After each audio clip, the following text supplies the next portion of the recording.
안녕하세요. 비즈니스워치 기획취재 1팀장으로 일하고 있는 박수익 기자입니다. 이번 시간에는 현 시점에서 ESG와 관련한 분야에서 어떤 이슈가 제기되고 있는지 알아보는 시간입니다. 이를 위해서 ESG 분야에서 가장 왕성한 활동을 하고 계신 한 분을 모셨습니다. 한국사회책임투자포럼의 이종호 사무국장님 모셨습니다. 국장님, 안녕하세요. 네, 안녕하세요. 예, 우선 독자들을 위해서 한국사회책임투자포럼에 대해서 간략하게 좀 설명 부탁드립니다. 한국사회책임투자포럼은 투자 대상의 ESG, 즉 환경, 사회, 지배구조를 고려하는 그런 사회책임투자 활성화를 통해서 기업의 ESG 경영을 촉진시키고 그럼으로써 지속가능 발전에 기여하는 것을 목표로 해서 2007년도에 탄생한 비영리 조직입니다. 한국사회책임투자포럼 하면은 여러 가지 ESG와 관련한 활동 중에서도 특히 탈석탄 금융, 탈석탄 금고와 같은 내용들을 최초로 제안해서 큰 성과를 거뒀다고 알고 있는데요.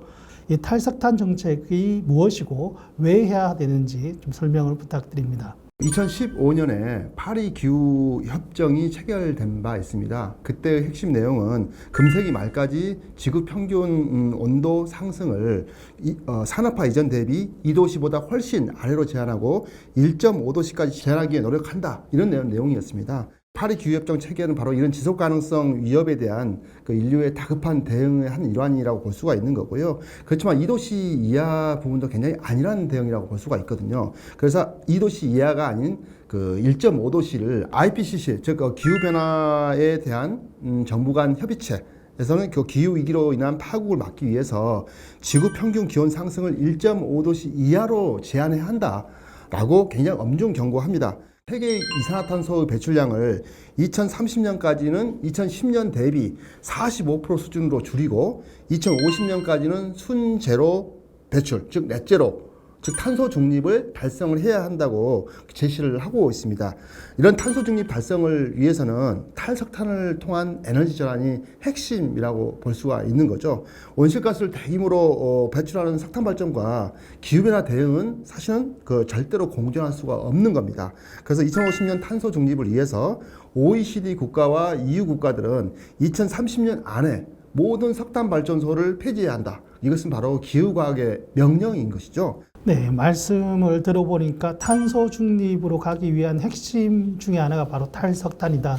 이렇게 볼 수 있는데요. 그렇다면 조금 구체적으로 탈석탄, 그러니까 석탄으로부터의 탈출을 위해서 전 세계 각국에서는 어떠한 노력을 하고 있는지 좀 설명을 듣고 싶은데요. 대부분 주요국들 탈석탄 정책은 크게 두 가지 방식입니다. 하나는 석탄 발전소를 조기 폐지하는 것들, 그리고 두 번째는 석탄 발전소 건설을 위한 금융 지원을 중단하는 이 두 가지 방식이 가장 큰 정책으로 하고 있는 상황인데요. 예를 들면 영국 같은 경우는 2025년까지 석탄 발전소를 모두 폐지하겠다. 라는 어떤 계획을 세웠고, 캐나다하고 스페인 같은 경우 2030년까지. 그래서 유럽의 19개 국가가 사실은 2030년까지 석탄 발전소를 폐지하겠다는 계획을 내놓은 바가 있습니다. 특히 석탄 발전소를 유럽에서 가장 많이 사용하고 있는 데가 독일인데요. 독일 같은 경우는 2038년까지 모든 석탄 발전소를 폐지하겠다는 계획을 법으로 제정을 한 바가 있습니다. 또 미국 역시 2035년까지 탈석탄하고 재생에너지 확대를 통해서 전력 부분의 탈탄소화를 이루겠다는 목표를 세운 바가 있습니다. 그리고 공적 금융의 어떤 지원과 관련해서 금지한 나라가 다수가 있는데요. 캐나다, 스웨덴이 대표적입니다. 그리고 독일은 아예 자국의 어떤 개발은행을 통해서 석탄 금융 지원을 중단을 했습니다.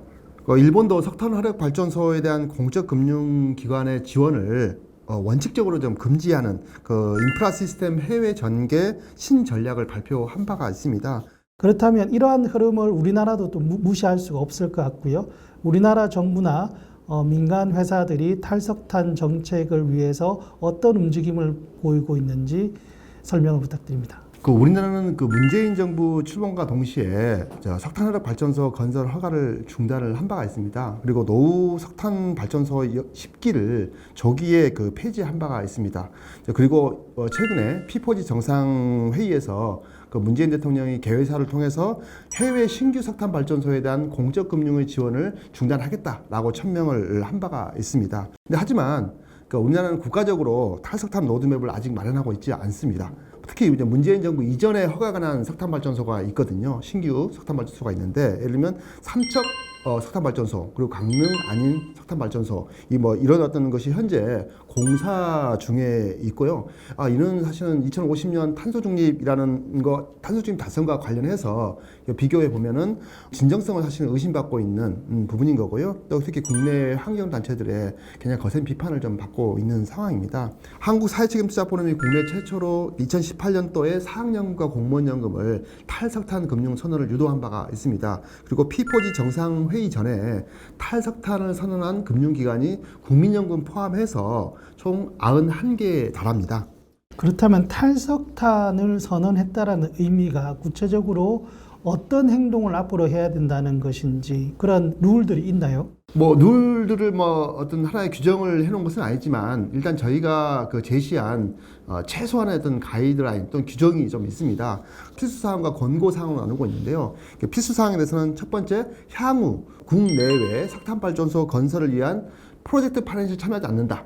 두 번째, 향후 국내외 석탄발전소 건설을 위한 특수목적회사, 즉 SPC라고 하는데 여기서 발행하는 특수채를 인수하지 않는다. 그리고 일반 채권이라 하더라도 명백히 석탄발전소 건설 용도로 사용되는 그런 해당 채권을 인수하지 않는다. 이것을 필수사항으로 저희가 제시를 했고요. 나머지 권고사항으로 기존 석탄발전 투자금에 대해서 투자 철회 계획을 수립하고 이를 공표하고 이행한다. 이렇게 저희가 제시를 한 바가 있습니다. 그런데 이제 우리나라의 어떤 대부분 탈석탄 선언을 한 대부분의 금융기관들은 이 세 가지 필수 사항에 대해서만큼만 적용을 하고 권고사항, 즉 아까 기존 석탄 발전 투자금에 대해서 철회 계획을 수립하고 공표하고 이행한다는 이런 내용들은 사실 아직은 도입을 하고 있지 않는 상황입니다.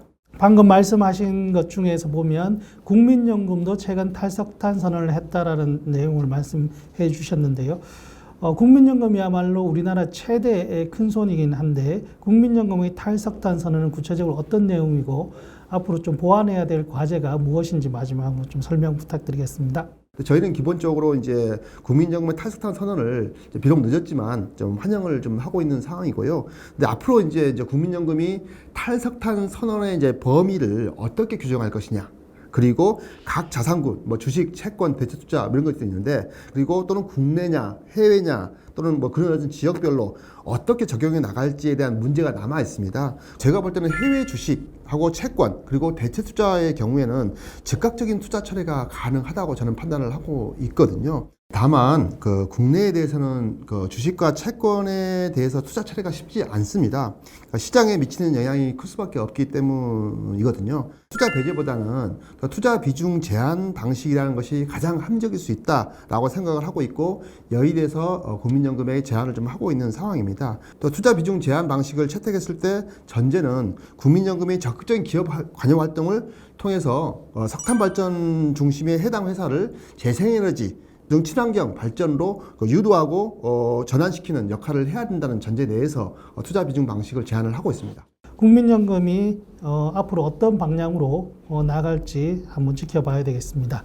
지금까지 한국사회책임투자포럼 이종호 국장님을 모시고 탈석탄 금융에 대해서 알아봤습니다. 이종호 국장님은 저희가 다음 기회에 한 번 더 모시고 다른 주제에 대해서 공부해 볼 텐데요. 국장님, 다음 주제는 무엇인가요?